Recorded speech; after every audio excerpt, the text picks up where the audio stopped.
الحمد لله نحمده ونستعينه ونستغفره ونؤمن به ونتوكل عليه ونعوذ بالله من شرور أنفسنا ومن سيئات أعمالنا من يهده الله فلا مضل له ومن يضلل فلا هادي له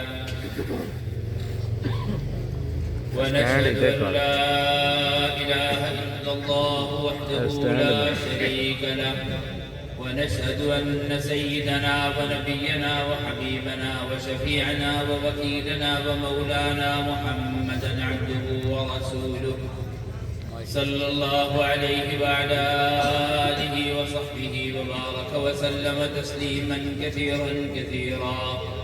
أما بعد فأعوذ بالله من الشيطان الرجيم. بسم الله الرحمن الرحيم. إنا نحن نزلنا الذكر وإنا له لحافظون.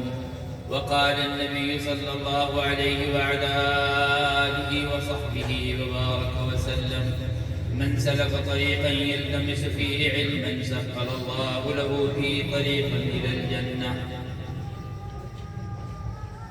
قابل احترام بھائیوں، بزرگوں، دوستوں اور عزیزوں، اللہ جل شانہ و من والہ نے جناب رسول اللہ صلی اللہ علیہ وسلم کے ذریعے سے ہمیں ایک عظیم کتاب عنایت فرمائی ہے. یہ وہ عظیم کتاب ہے جس کی حفاظت کی ذمہ داری اللہ نے خود لی ہے. حالانکہ اس سے پہلے آسمان سے بہت کتابیں نازل ہوئیں اور حضرات انبیاء علیہ السلام کو کتابیں ملیں، لیکن کسی کتاب کی حفاظت کی ذمہ داری اللہ تعالیٰ نے نہیں لی. قرآن مجید وہ واحد کتاب ہے جو آسمان سے نازل ہوئی ہے اور اللہ نے اس کی حفاظت کی ذمہ داری خود لی ہے، کیونکہ اللہ ہمیشہ سے ہے اور اس کی حفاظت بھی ہمیشہ سے ہے، ہمیشہ کے لیے ہے، حفاظت بھی ہمیشہ کے لیے. کبھی کسی زمانے میں کسی نے اس میں تحریف کی کوشش کی، کسی نے اس میں الٹا پلٹا کرنے کی کوشش کی، اس کے مقابل میں چیزیں لانے کی کوشش کی، لیکن اللہ کا کرم ہے کہ ہر زمانے میں جس نے بھی کوشش کی اللہ نے اس کو ناکام کیا. قرآن کی حفاظت چونکہ اللہ نے لی ہے تو اللہ اس کو محفوظ کر کے لے کے چل رہے ہیں، ہر زمانے میں محفوظ ہے. کوئی کسی جگہ پر کسی ایک حرف کی کمی بیشی اس میں نہیں ہے. ذالک الکتاب لا ریب فیہ، کوئی شک نہیں ہے اس کے اندر، کوئی شبہ نہیں ہے اس میں. اس میں شبہ کرنے والا، شک کرنے والا بھی اپنے ایمان سے ہاتھ دھو لیتا ہے، اس لیے کہ یہ اللہ کی کلام ہے اور اللہ اس کے محافظ ہے. اور خوش نصیب ہیں ہر زمانے میں وہ لوگ جو اس کی حفاظت میں استعمال ہوئے ہیں. خوش نصیب ہیں وہ ماں باپ جن کی اولادیں اس میں استعمال ہوئی. خوش نصیب ہیں وہ اولادیں جن کے ماں باپ اس کے لیے استعمال ہوئے. یہ بہت بڑی سعادت ہے، یہ معمولی عمل نہیں ہے. قرآن مجید چونکہ سب سے عظیم ترین کتاب ہے، اس لیے اس کو حاصل کرنے والا بھی اللہ کی نگاہ میں عظیم ترین ہو جاتا ہے. اور چونکہ رب العالمین کی کتاب ہے، اس کا کام ہے جو اس کو حاصل کرے گا، پڑھے گا، یاد کرے گا، یاد کروائے گا، محنت کرے گا، جو اس کا معاون بنے گا. تو چونکہ یہ سب اللہ کا کام ہے تو یہ حفظ کرنے والے، ناظرہ پڑھنے والے، یہ سب اللہ کے مہمان بن جاتے ہیں. تو جیسا میزبان ہوتا ہے مہمان بھی ویسا ہوتا ہے. میرا آپ کا کوئی مہمان ہوگا، ہم اس کو کیا پروٹوکول دیں گے؟ اور آپ کے علاقے کے ایم این اے صاحب کا جو مہمان ہوگا اس کا پروٹوکول ویسا ہوگا،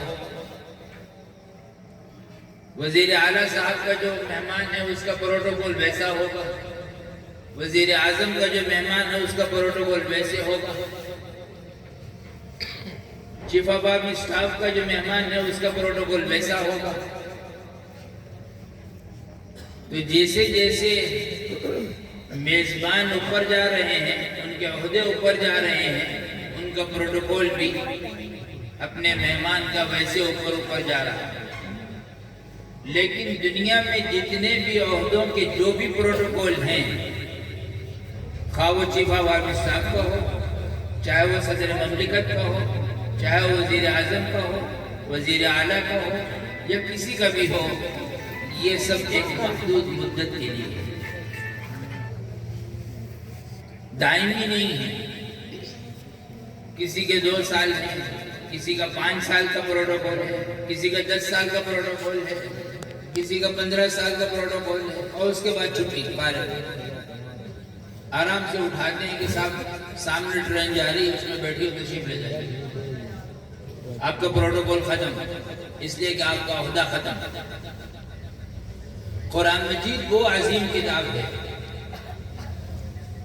اور اس کے حاصل کرنے والا وہ عظیم مہمان ہے کہ چونکہ وہ اللہ کا مہمان ہے اور اس کا میزبان اللہ ہے، تو اس کا پروٹوکول بھی ویسا ہی ہے۔ فرمایا جب یہ ناظرہ پڑھنے والے، قاعدہ پڑھنے والے، سپارہ پڑھنے والے، قرآن پڑھنے والے جب یہ گھروں سے چلتے ہیں مدرسہ اور مسجد آنے کے لیے، تو راستے میں آسمان پہ اللہ فرشتے بھجواتے ہیں اور وہ آ کر کے اپنے پر بچھا دیتے ہیں کہ ہمارے پروں پہ چل کے جاؤ۔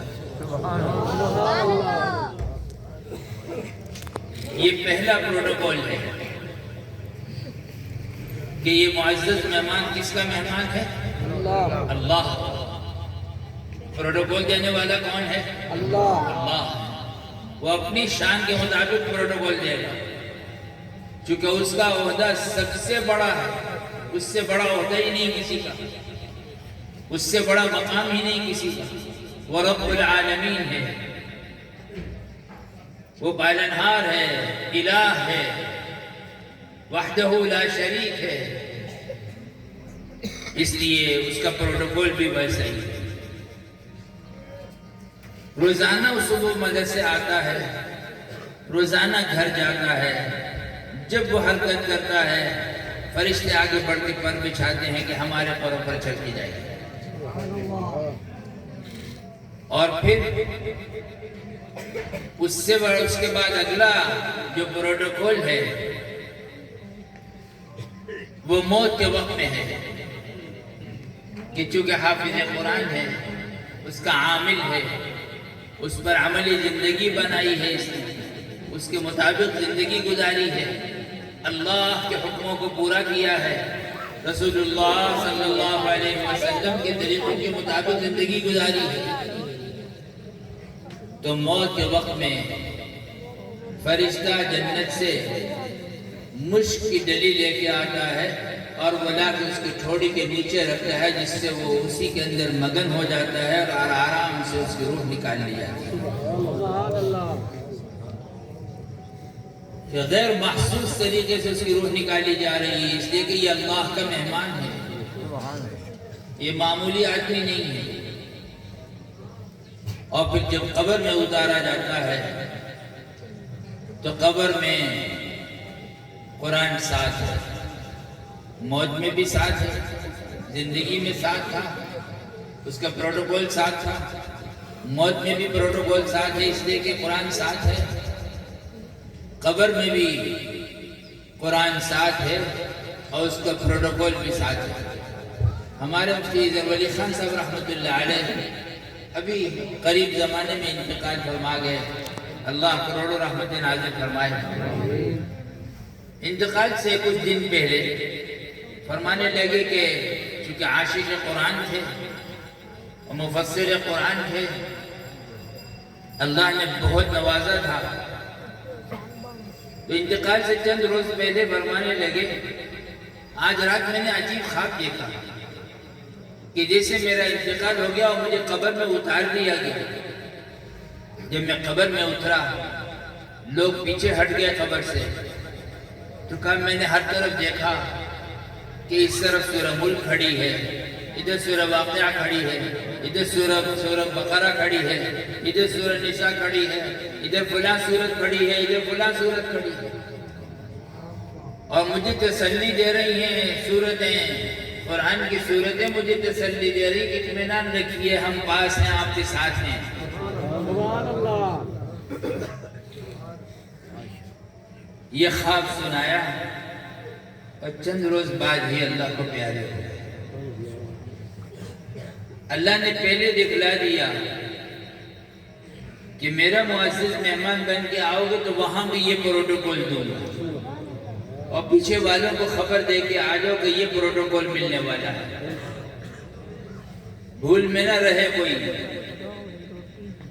اس لیے کہ رب العالمین کا مہمان جنت سے لا کے بستر بچھا دیا، رسول پاک علیہ السلام کا وعدہ ہے، جنت سے لایا بستر بچھا دیا جاتا ہے، اور جنت کی طرف کھڑکیاں کھول دی جاتی ہیں، وہاں کی خوشبوئیں اور ٹھنڈی ہوائیں ہر وقت میں آ رہی ہیں۔ حور آتی ہے اس کے پاس جس نے بہت خوبصورت مالا پہنی ہے،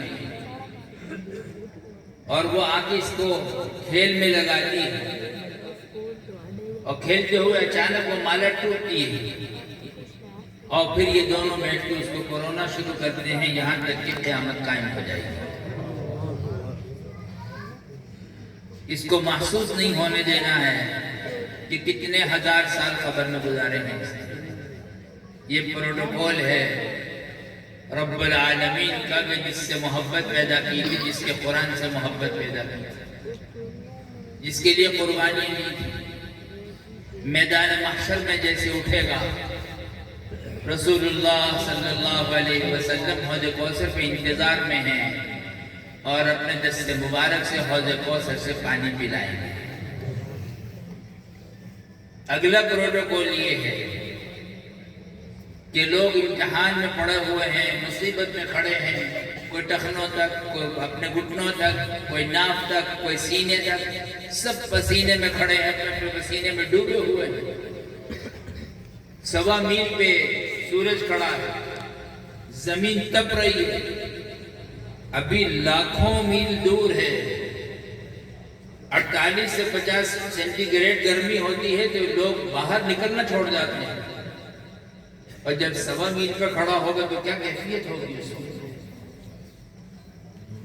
اور ندا آ رہی، ارے کہاں ہے حافظ، کہاں ہے علماء، کہاں ہے قراء، کہاں ہے حافظات، کہاں ہے عالمات؟